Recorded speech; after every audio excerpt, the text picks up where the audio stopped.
కులగణనపై Congress party working committee తీర్మానం చేసింది. Party జాతీయ అధ్యక్షుడు మల్లికార్జున ఖర్గే నేతృత్వంలో 2 గంటల పాటు సమావేశం జరిగింది.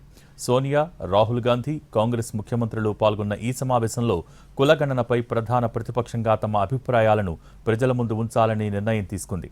పహల్గాం ఉగ్రదాడిపై తాత్సారం చేయకుండా వెనువెంటనే తీసుకున్న నిర్ణయాన్ని అమలు చేయాలంటూ మరో తీర్మానం చేసింది.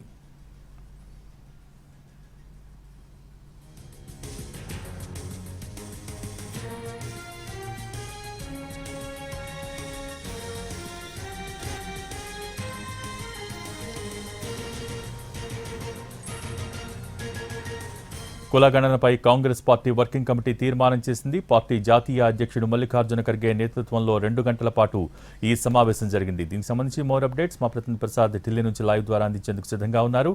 Prasad, over to you.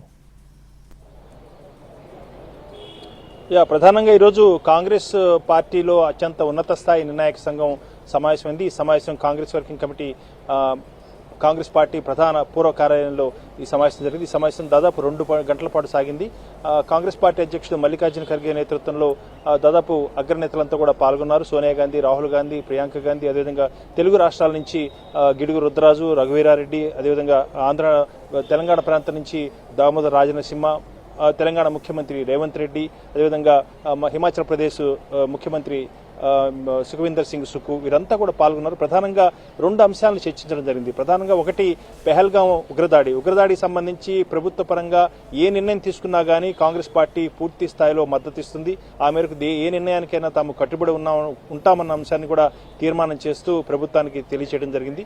దాంతోపాటు వెనువెంటనే కూడా ఎక్కడా కూడా జాప్యం లేకుండా పాక్ ప్రేరితమైనటువంటి ఉగ్రవాద సంస్థలకు ఏ రకంగా అయితే సమాధానం ఇవ్వాలో ఆ సమాధానాన్ని వెనువెంటనే నిర్ణయం తీసుకోవాలి. నిర్ణయాన్ని కూడా వేగంగా అమలు చేయాలన్న అంశాన్ని ఈరోజు చర్చించి ఆ మేరకు తీర్మానం చేయడం జరిగింది. మరొక అంశం, ముఖ్యమైన అంశం కులగణన. తెలంగాణ ప్రభుత్వం ఇప్పటికే కులగణన అంశంపై పెద్ద ఎత్తున దాన్ని చాలా వేగంగా కూడా యుద్ధ ప్రాతిపదికన కులగణన నిర్వహించడం జరిగింది.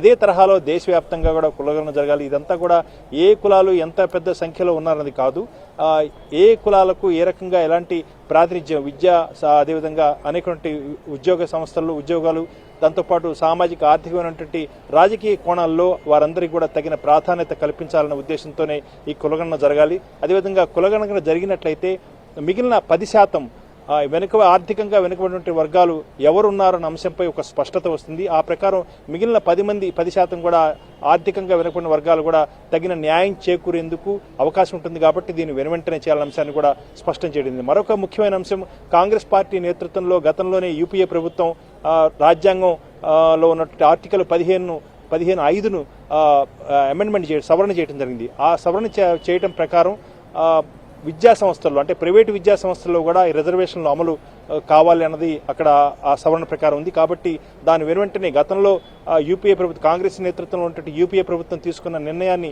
ప్రస్తుత ప్రభుత్వం చాలా పగడ్బందీగా అమలు చేయాలి. అది కూడా ఈ విద్యా సంస్థల నుంచే అమలు చేయాలన్న అంశాన్ని కూడా స్పష్టంగా పేర్కొంటూ ఆ మేరకు తీర్మానం చేయడం జరిగింది.